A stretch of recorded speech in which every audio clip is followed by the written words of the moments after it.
अवधूत चिंतन श्री गुरुदेव दत्त श्री स्वामी समर्थ। स्वामी महाराजांच्या कृपेने तुमच्या मनातील सर्व चांगल्या इच्छा या लवकरात लवकर पूर्ण होत एवढी स्वामीने मी प्रार्थना करते आणि आजच्या या नवीन व्हिडिओला सुरुवात करते। भगवान दत्तात्रयांच्या जयंतीला दत्त जयंती असे म्हणतात। हिंदू धर्मातील एक धार्मिक सण आहे। हा सण मार्गशीर्ष पौर्णिमेला डिसेंबर महिन्यात साजरा केला जातो। 2024 दत्त जयंती ही 14 डिसेंबर शनिवारी आलेली आहे। ब्रह्मा, विष्णू आणि महेश या त्रिमूर्तीचे एकत्रित रूप म्हणून हिंदू धर्मात दत्तात्रयांची पूजा केली जाते। श्री दत्त जयंतीचे महत्त्व, त्यांची उपासना पद्धत, दत्तात्रयांची आरती, दत्त बावणी, दत्तांची सेवा मनोभावे केली असता दत्त महाराज आपल्याला प्रसन्न होतात व आशीर्वाद देतात। दत्त महाराजांना प्रसन्न करून घेण्यासाठी आपण वेगवेगळ्या प्रकारच्या सेवा करत असतो। श्री दत्त जयंती आणि पारायण काळात पर्यावरण रक्षणावर भर दिला जातो। समूह ध्यानाचे महत्त्व मोठ्या प्रमाणात असते। सामूहिक भजन आणि कीर्तन मनाला शांती देतात। स्वामी समर्थ आणि दत्त महाराज श्रीपाद श्री वल्लभ यांचे ध्यान दररोज 5 मिनिटे तरी नक्की करायचे आहे। ध्यानामध्ये श्री स्वामी समर्थ या मंत्राचा जप करत राहायचा आहे। श्री गुरुचरित्रे पारायण करत असताना खूप चांगल्या प्रकारचे अनुभव देखील भक्तांना येत असतात। दरवर्षी मार्गशीर्ष पौर्णिमेच्या दिवशी दत्त जयंती साजरी केली जाते। हा भगवान दत्तात्रयांचा जन्मदिवस म्हणून साजरा केला जातो। दत्तात्रय हा त्रिमूर्तीचा ब्रह्मा, विष्णू आणि महेश अवतार मानला जातो।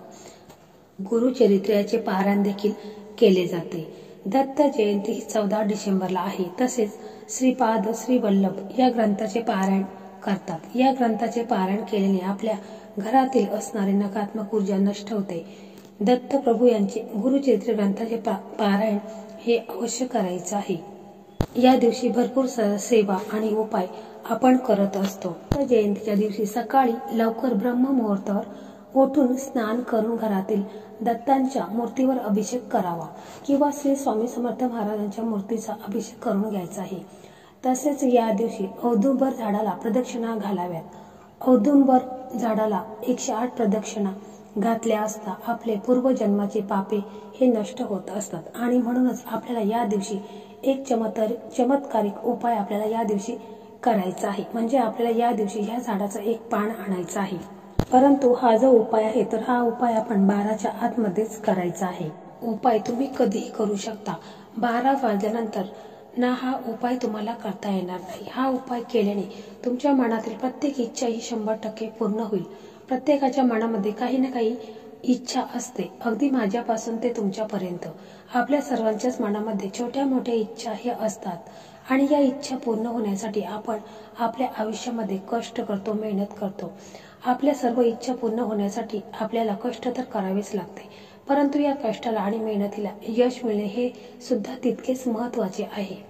बऱ्याच वेळा असं होतं की आपण आपली इच्छा पूर्ण करण्यासाठी 100% प्रयत्न करत असतो, भरपूर कष्ट करतो, परंतु कधी कधी कितीही कष्ट केले, कितीही प्रयत्न केले तरीही आपल्या प्रयत्नांना आणि कष्टाला फळ मिळत नाही आणि बराच वेळ आपण म्हणतो माझं नशीबच खराब आहे। परंतु जर विशेष तिथीवरती आपण आपल्या कष्टासोबत आणि मेहनतीसोबतच काही प्रभावी उपाय आणि सेवा केली तर नक्कीच आपलं नशीब आपल्याला साथ देईल। आपल्या कुंडलीतील ग्रह हे कमकुवत असतात तेव्हा आपले प्रयत्न, मेहनत अपूर्ण पडत असते आणि म्हणूनच आपण या दिवशी म्हणजे श्री गुरुदेव दत्त या जयंतीच्या दिवशी आपण काही उपाय केले, काही सेवा केल्या तर त्याचं नक्कीच आपल्याला फळ हे मिळणार आहे। मला प्रत्येक कामामध्ये यश मिळेल। तुमच्या सर्वांच्या मनातील कितीही कठीणातली कठीण इच्छा पूर्ण होईल। तसेच प्रत्येकाच्या जीवनामध्ये एक तरी शत्रू हा असतोच। जर शत्रू हा तुमचा गुपित असेल किंवा शत्रूचं नाव तुम्हाला माहीत असेल, त्या व्यक्तीमुळे तुमच्या आयुष्यामध्ये सतत अडचणी येत असेल, तुमच्या प्रगतीमध्ये अडथळे येत असेल तर तुम्ही हा उपाय केल्याने तुमच्या जीवनातील सर्व शत्रू हे नष्ट होऊन तुमच्या घरी येऊन माफी मागतील। तसेच माता लक्ष्मी ही तुमच्यावरती प्रसन्न राहून घरातील 7 पिढ्यांचे दारिद्र्य हे नष्ट होईल। आपल्या हिंदू धर्मामध्ये अशी काही झाडे आहेत, त्यामध्ये साक्षात देवी देवता वास करतात। त्यातला एक झाड म्हणजे औदुंबराचं झाड, ज्याला उंबराचं झाड असेही म्हणतात। साक्षात दत्त निवास असलेल्या पवित्र वृक्ष म्हणून औदुंबराचे आख्यायिका आहे। भगवान शिवशंकरांचा दुसरा अवतार अवधूतेश्वर महादेव या झाडाखाली निवास करत असतात। या अवधेश्वर महादेवाचे स्मरण करून आणि दत्त दिगंबरांचे नामस्मरण करून आपल्याला हा उपाय करायचा आहे। 21 गुणांनी परिपूर्ण औदुंबर वृक्षाखाली सद्गुरू माऊली दत्ताने साधना केली। यात औदुंबराला भूतलावरील कल्पवृक्ष म्हणतात, कारण प्रभू विष्णूने औदुंबराला आशीर्वाद दिला आहे की याला सदैव फळ येतील। तसेच या झाडाचे पूजन व भक्तीने सर्व मनोकामना पूर्ण होतील। या झाडाचे दर्शन केल्याने उग्रता शांत होईल। ज्या झाडाला प्रदक्षिणा घातल्याने अपत्य प्राप्ती होते, तसेच या झाडाचे सेवन जन्मजन्माचे पापे हे नष्ट होतात आणि इच्छित फलप्राप्ती होते। इतर महत्व या उंबराच्या झाडाला दिलेले आहे। या झाडाची पूजा खास करून आपण गुरुवारी देखील करू शकतो, परंतु दत्त जयंती ही शनिवारी आलेली आहे, तर या दिवशी याला खूपच महत्व आलेले आहे, म्हणून आपण शनिवारी या झाडाची पूजा करायची आहे। याच योगावरती हा उपाय करायला विशेष महत्व आहे। तर तुम्हाला काय करायचं आहे? तुम्हाला शनिवारी सकाळी लवकर उठायचं आहे। अंघोळीच्या पाण्यामध्ये चिमूटभर हळद टाकायची आहे। या पाण्याने स्नान करून तुम्हाला स्वच्छ कपडे परिधान करायचे आहेत। तुमच्याकडे पिवळ्या रंगाचे कपडे असेल तर ते तुम्हाला परिधान करायचे आहे। आपल्या देवघरातल्या देवांची पूजा ही तुम्हाला करून घ्यायची आहे आणि यानंतर लगेचच तुम्हाला हा उपाय करायचा आहे। प्रसन्न वातावरणामध्ये जेव्हा आपण काही उपाय करतो तेव्हा देवी देवता आहे आपल्यावरती प्रसन्न होतात आणि आपल्या उपायाचा आपल्याला निश्चितच फळ मिळत असते। पण हा उपाय करताना आपल्याला मनामध्ये श्रद्धा विश्वास ठेवूनच करायचा आहे। सर्वप्रथम तुम्हाला तांब्याचा कलश शुद्ध पिण्याचे पाण्याने भरून घ्यायचा आहे। त्यामध्ये तुम्हाला 1 चिमूटभर काळे तीळ आणि 1 चमचाभर कच्चे दूध तसेच चिमूटभर हळद तुम्हाला टाकायची आहे। यानंतर शुद्ध गाईच्या तुपाचा दिवा हा तुम्हाला प्रज्वलित करून घ्यायचा आहे आणि 2 अगरबत्ती तुम्हाला घ्यायच्या आहेत। सोबतच हळदी कुंकू आणि अक्षता सुद्धा आपल्याला घ्यायच्या आहेत। या सगळ्या वस्तू घेऊन तुम्हाला जायचं आहे उंबराच्या झाडापाशी।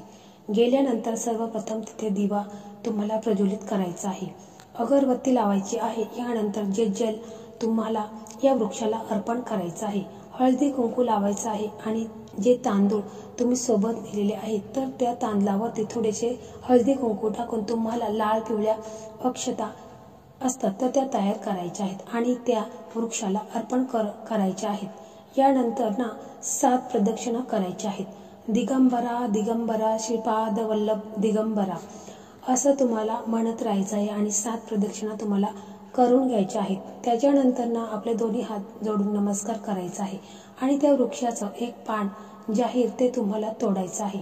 तुम्हाला माफी मागायची आहे। हे पान तुम्ही कशासाठी नेत आहात ते सुद्धा तुम्हाला सांगायचं आहे आणि एक पान तोडून तुम्हाला घरी आणायचं आहे। घरी आणल्यानंतर हे पान तुम्हाला स्वच्छ धुवून काढायचं आहे। थोडंसं लाल कुंकू घ्यायचं आहे, त्या कुंकवामध्ये पाणी टाकायचं आहे आणि एक काडी घेऊन तुम्हाला त्या पानावरती अगदी 1 ते 2 शब्दामध्ये तुमची इच्छा लिहायची आहे। जसं की नोकरी प्राप्ती असेल तर नोकरी मिळण्यासाठी, धन प्राप्ती होण्यासाठी, मुलांची प्रगती होण्यासाठी, शत्रू त्रास दूर होण्यासाठी, कुटुंबाची प्रगती होण्यासाठी, जे काही तुमची इच्छा असेल त्या पानावरती तुम्हाला लिहायचं आहे। यानंतर तुम्हाला काय करायचं आहे, थोडेसे मूठभर तांदूळ एका प्लेटमध्ये घ्यायचे आहेत आणि त्या प्लेटमध्ये तुम्हाला त्या तांदळावरती हे जे पान आहे तर हे ठेवायचं आहे। यानंतर त्या पानाला हळदी कुंकू अक्षता तुम्हाला अर्पण करायचे आहेत, फुलं अर्पण करायची आहेत। तुम्ही अगरबत्ती तुम्हाला ओवाळून घ्यायची आहे आणि दोन्ही हात जोडून मनापासून तुमची इच्छा पूर्ण होण्यासाठी भगवान विष्णू, लक्ष्मी तसेच श्री गुरुदेव दत्त, श्री स्वामी समर्थ महाराज तसेच महादेवांचा दुसरा अवतार अवधूतेश्वर महादेवांचे स्मरण करून तुम्हाला प्रार्थना करायची आहे। एक वेळा श्री सुक्तमचं पठण करायचं आहे आणि संपूर्ण दिवसभर हे पान तिथेच तुम्हाला ठेवायचं आहे। सायंकाळी तुम्हाला 4 वाजता नंतर काय करायचं आहे, एक लाल रंगाचा कपडा घ्यायचा आहे। त्या कपड्यामध्ये तुम्हाला हे जे पान आहे तर हे ठेवायचं आहे। त्याखाली जे तांदूळ तुम्ही ठेवले होते तर ते तुम्हाला 21 अखंड तांदूळ काढायचे आहेत आणि ते सुद्धा त्या पानावरून ठेवून तुम्हाला त्याला गाठ मारायची आहे। यानंतर तुम्हाला ही पोटली घेऊन ज्या वृक्षाचे तुम्ही पान आणले होते त्याच्या झाडापाशी तुम्हाला जायचं आहे आणि त्या झाडाच्या एखाद्या छोट्याशा फांदीला ही पोटली तुम्हाला बांधून घ्यायची आहे। जेव्हा तुम्ही ही पोटली बांधणार आहात त्यावेळी तुमची मनोमन इच्छा तुम्हाला व्यक्त करायची आहे। तर असा हा एक उपाय आहे जो तुम्हाला या दिवशी करायचा आहे। श्री गुरुदेव दत्त जयंतीच्या दिवशी आवर्जून तुम्हाला हा उपाय करायचा आहे की करा हा उपाय, कारण हा उपाय केल्याने तुमच्या मनातील प्रत्येक इच्छा ही पूर्ण होईल। 7 पिढ्याचं दारिद्र्य नष्ट होईल, तुमची कठीणातली कठीण इच्छा पूर्ण होईल। खूप प्रभावी आणि चमत्कारी उपाय आहे, तर ह्या श्री गुरुदेव दत्त जयंतीच्या दिवशी अवश्य करून पहा।